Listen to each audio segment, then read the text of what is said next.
I might need that Mountain Dew to get through this Smackdown review. Let me tell you. Because, quite frankly, this was the go-home show to Backlash. Greatest pay-per-view ever. Right? Greatest pay-per-view ever. Greatest match ever. We're going to see Sunday, right? According to WWE. That's what we're going to see Sunday. According to the go-home shows, we're not going to see that. We're not.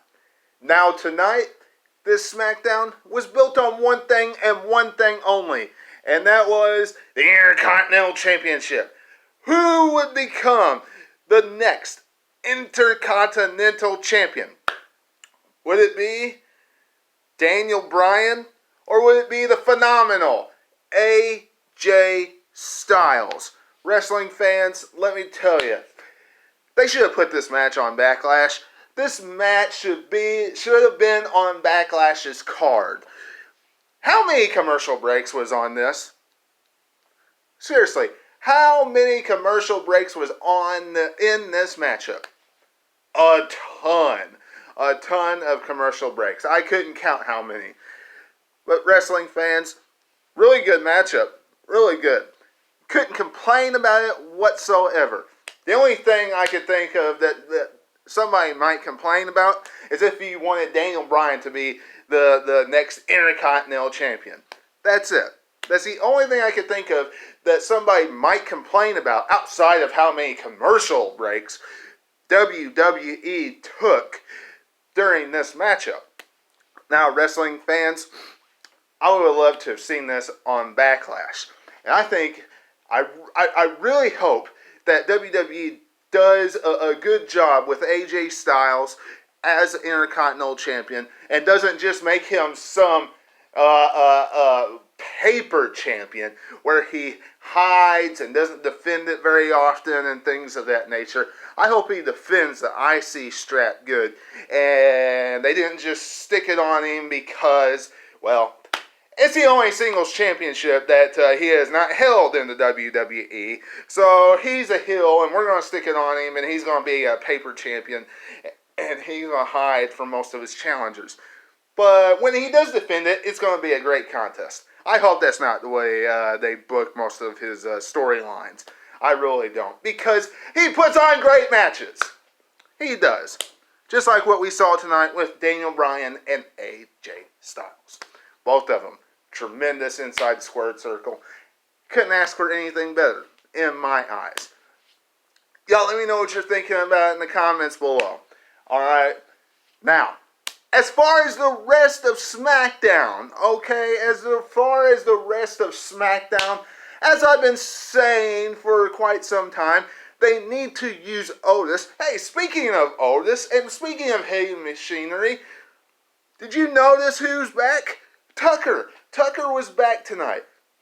They are showing dissension between friend and girlfriend. Did you notice that? Mandy Rose getting in between Tucker and Otis's friendship on SmackDown. That is coming to an end, okay? Tucker and Otis is coming to an end. Sooner rather than later. Okay, sooner rather than later, that will come to an end. Heavy machinery will be split up. You see the cracks tonight. When Mandy Rose showed up, when Tucker was trying to get him focused on the tag team match and with the Money in the Bank briefcase. Mandy Rose showed up. You see the dissension there.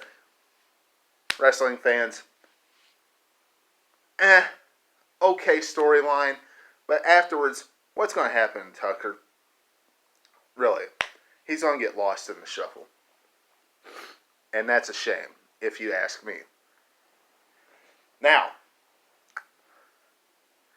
as far as Otis is concerned, and the Money in the Bank,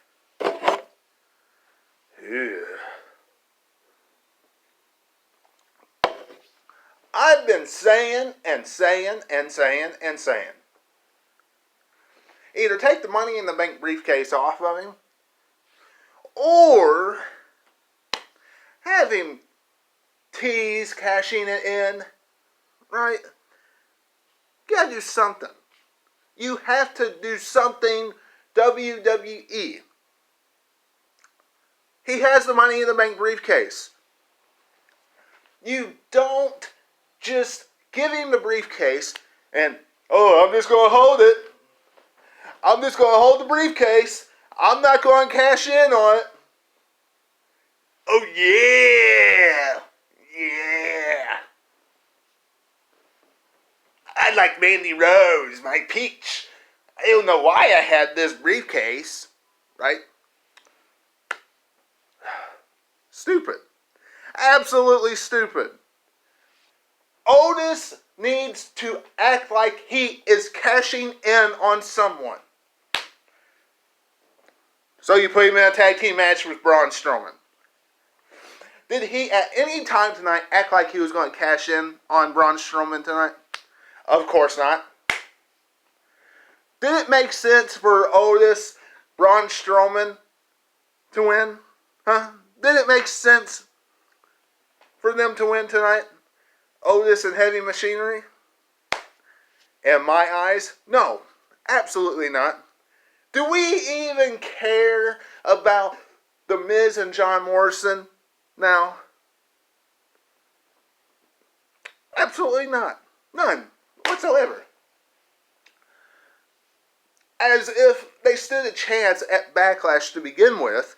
They lost in the main event tonight. They did nothing to Braun Strowman at any point in time going into Backlash as number one contenders. Except those little sophomore tricks. Ooh. Strong number one contenders you got for Backlash this Sunday. Nice job, WWE. Nice job. Jeff Hardy and Sheamus, I like what you're doing there. Very good job. I really like what you're doing there. Some people might be offended by it, might not like what they're doing. As far as bringing back Jeff Hardy's past, good storyline. If Jeff Hardy ever goes up against Bray Wyatt, that's exactly what Bray Wyatt's going to do, is bring up Jeff Hardy's past. Probably in a much different fashion, a much darker fashion. Tonight, clearly, apple juice was thrown on Sheamus. But, hey, it's an alright storyline what they're doing with Sheamus and Jeff Hardy. Now, after Backlash, send both of them on their separate ways. Sheamus was built up too much for him to continue to lose to Jeff Hardy. Because if Jeff Hardy's going to go after the WWE Universal Championship, he doesn't need to continue to beat Sheamus, who was built up so much before Jeff Hardy came back to the WWE. And honestly, besides that, nothing happened on Smackdown. Wow.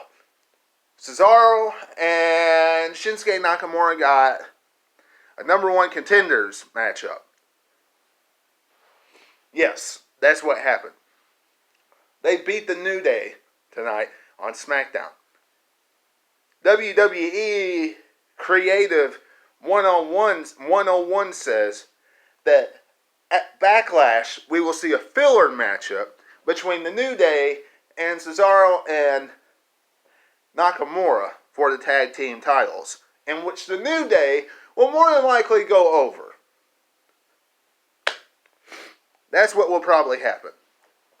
Is it a shame that the New Day will go over there? Yes. For one reason and one reason only. Because you still don't have any real tag teams in the WWE, because you continue to have them lose week in and week out, month in and month out, to the New Day, to the Usos, to the same two teams on SmackDown. Gotta do something different. And you know, outside of that, nothing. They had Bayley and Sasha Banks come out, supposed to do a celebration, and instead, Nikki and Alexa came out. They talked a little bit, and of course, the Iconics bored us with their presence, and they promoted their triple threat tag team matchup happening on Sunday, in which the Iconics will probably get pinned or submitted by either Bayley or Sasha Banks, and they will retain the tag team championships. But that was SmackDown tonight. Each and every one of you that is watching me, let me know what you're thinking about about SmackDown in the comments below. Wrestling fans, remember, channel is being updated. I have the stuff coming in. It will get updated very, very soon. Okay?